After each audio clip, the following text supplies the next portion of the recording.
بسم الله الرحمن الرحیم و به نستعین. یکی از ختم‌های بسیار مهم برای بختگشایی خواندن این آیات و این سوره ها هست بر نمک.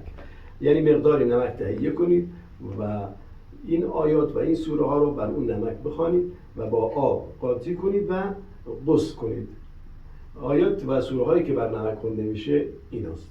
بسم الله الرحمن الرحیم. اول سوره فتح، 3 مرتبه سوره فتح بخونید، 3 مرتبه سوره طه، سوره فلق 3 مرتبه، سوره ناس 3 مرتبه، سوره توحید 3 مرتبه و سوره کافرون هم 3 مرتبه.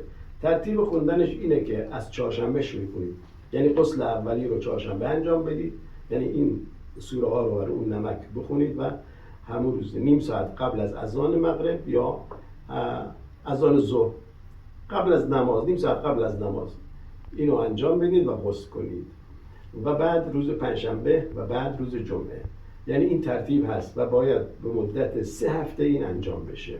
یعنی 3 هفته، هر هفته 3 تا غسل، چهارشنبه، پنجشنبه و جمعه، و این آیات بر هر غسل خونده بشه.